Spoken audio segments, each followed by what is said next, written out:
Hi everyone, good to see you again and just wanting to welcome you. I hope you're enjoying the amazing expert panel that Joe Davidson has put together and you're getting lots of great tips from the panel, and I'm honored to be a part of it and happy to share today some more information about outsourcing.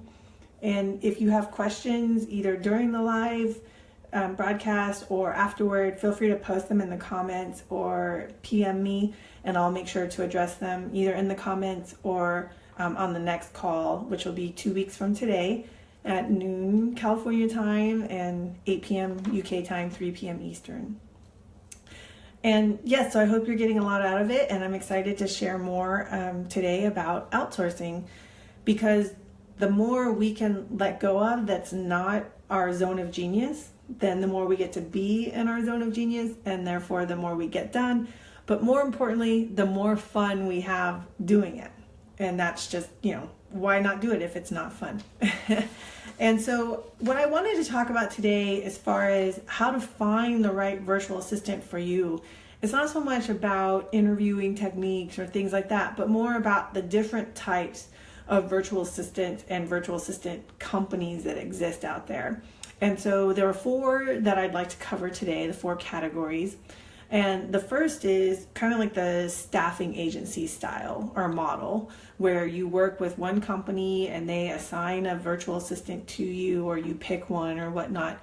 And then they handle kind of all the back office things, and you just work with your VA, and you pay the company and the company pays the VA. And so we'll go over the pros and cons of each type of each of the 4 categories, in my opinion. And for the staffing model agency, the pros are that you have a variety of skills available to you. They're going to have multiple people on staff, and each one will have their own areas of expertise. And so if your particular VA doesn't have an expertise that you need for one type of project or whatnot, potentially they could bring in someone else to help you with that. And so they have a wider variety of skills available. And the other thing is they're there as support. So if you have an issue with your VA or anything like that, you can address it with the company and they take care of it. Especially for those of us who aren't so great with dealing with conflict or whatnot, it's a nice way to have someone else there who can.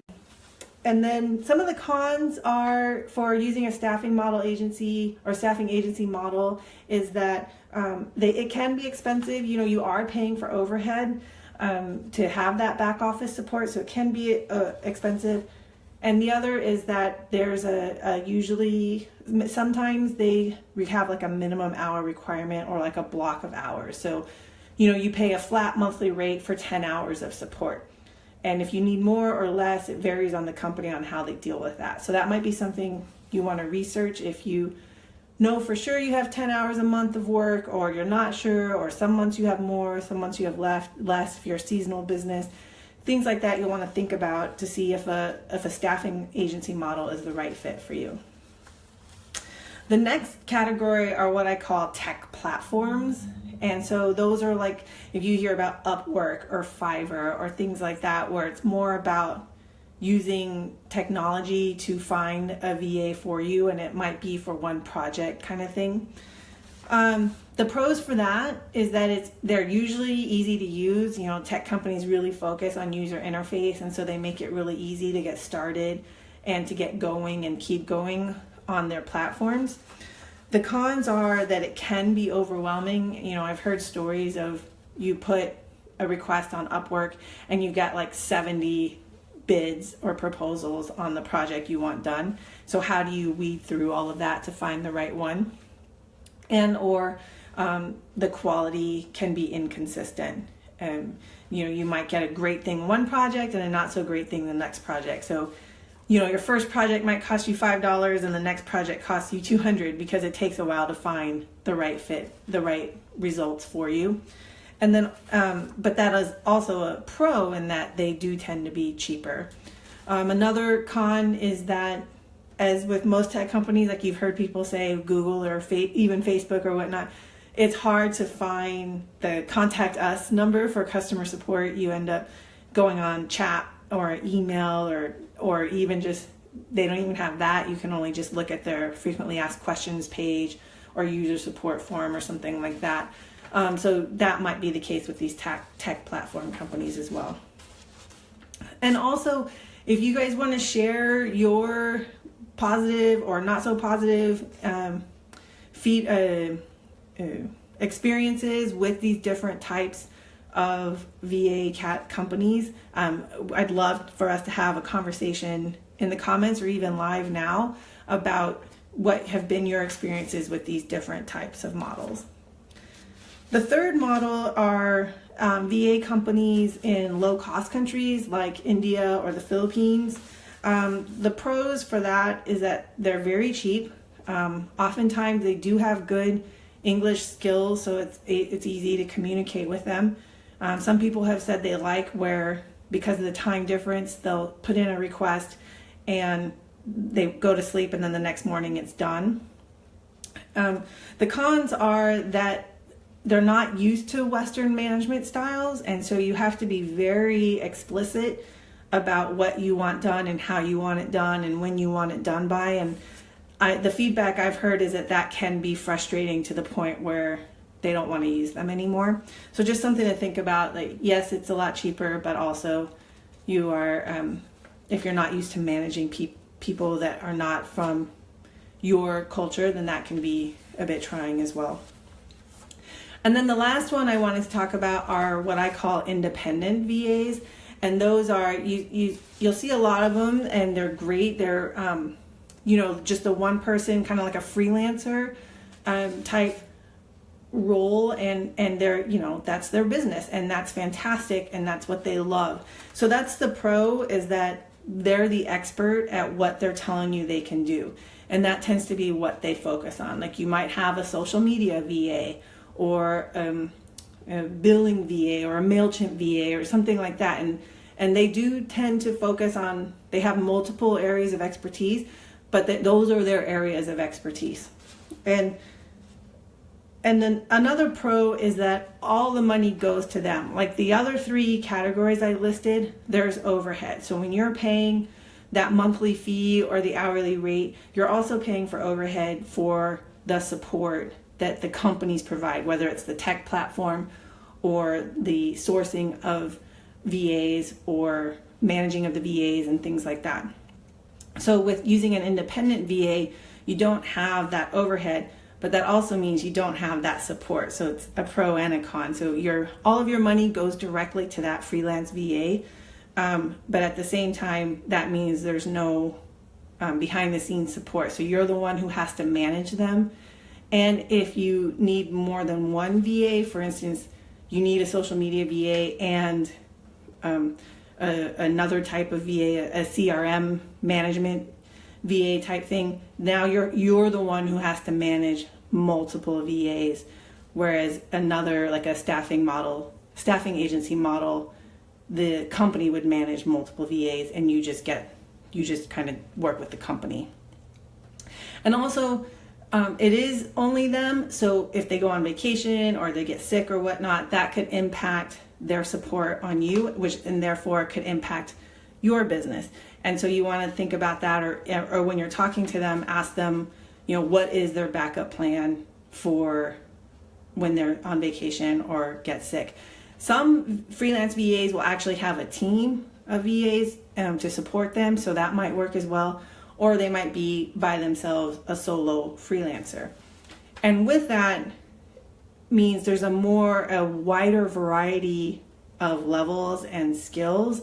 I've seen a few US-based freelance solo VAs charging $15 to $20 an hour, and I've seen some that charge over $100 an hour. And so it just depends on how established they are, what type of expertise they have, and how deep that expertise is, and things like that.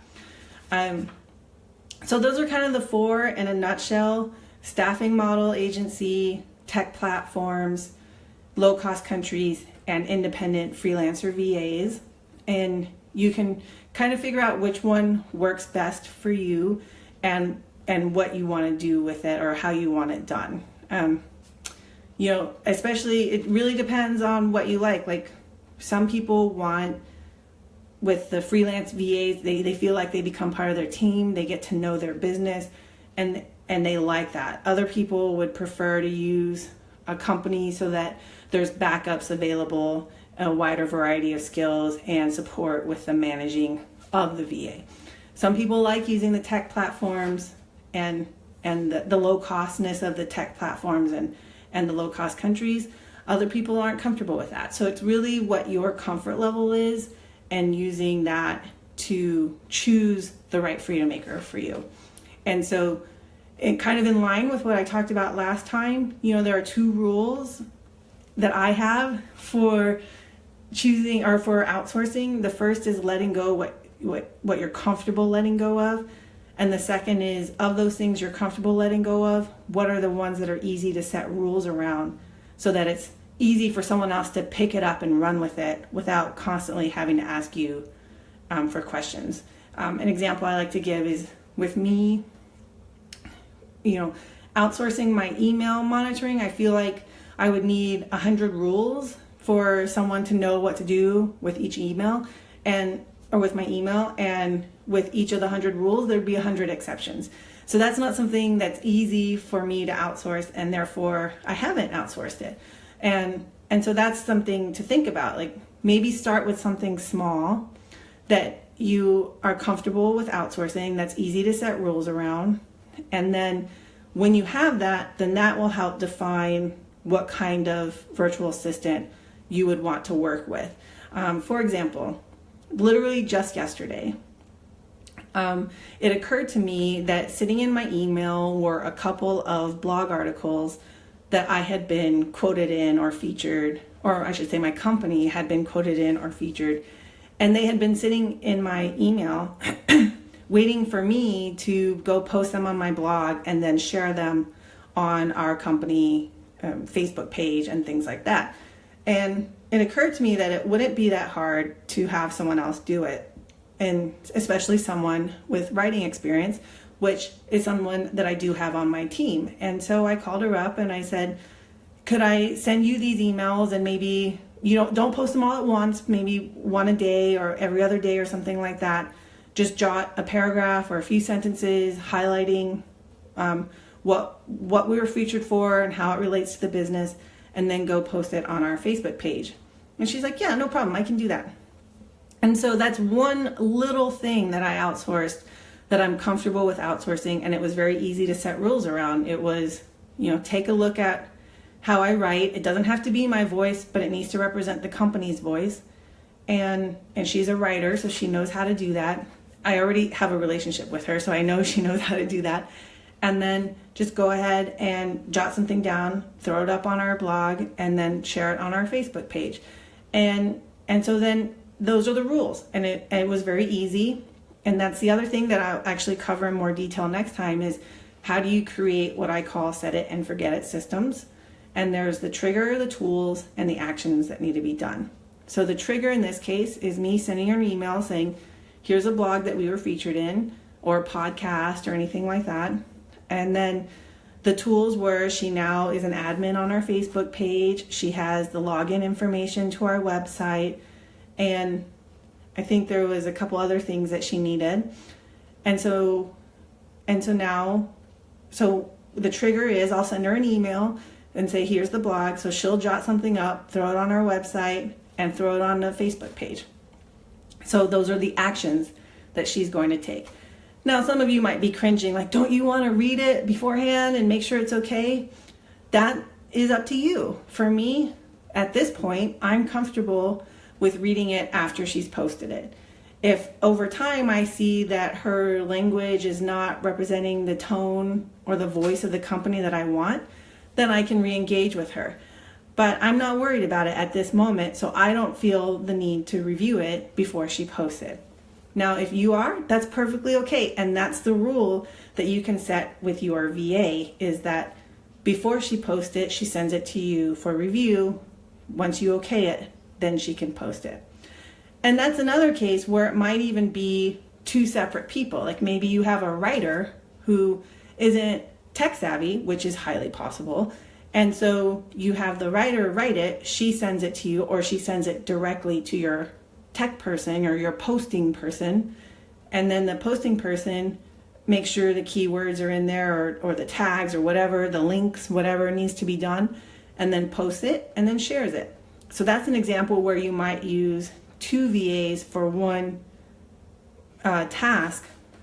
And so if managing 2 people is overwhelming to you, then you might want to consider using a staffing agency model, or the low-cost country model, because the low-cost countries models tend to be the staffing agency model. They just are in lower cost countries. And so that's an example of how you might use a set it and forget it system with multiple VA types. So we can go through it some more. So a staffing model agency might be that you have 2 VAs that take care of this, and maybe you know or you don't know that because you only deal with the agency person. With the tech platform, then that might be a little more difficult because that's an ongoing project and not like a one-time project, but hopefully you'd have the same person each time and then they can take care of it. But again, you're the one managing 2 different people. The low-cost country VA is similar to staffing agency model, where you're just dealing with the staffing agency and they're having the 2 different people handle it. Or maybe it is that you have a writer who's a native English speaker writing it, and then you're sending it to the low-cost country VA company to post it or something like that. Or the writer is. And then the 4th one being the independent VA. Either they can handle both, or you have 2 different VAs and you're having to manage it, or they work together, and unless there's an issue, you get involved. So that's how a task like that might be handled by the 4 different companies, and then that can help you decide which model you're most comfortable with. And it's not all or nothing. You could use Upwork for one project and a staffing agency model for another project, or all different types of ways that you are comfortable with. And so that's kind of it in a nutshell. I will also jot this down with kind of the pros and cons. And if anyone has comments or questions or feedback, or want to share their experience with the different types of VA categories, I'm happy to go into a discussion. I'll leave it here for about maybe a minute or so, and then we can go from there. I think there's also a lag time as far as when someone types and it pops up on the screen. So just a few more seconds here, and if you have any questions or comments, or want to share your different types of exposures or experience with different VA companies, happy to engage in a conversation.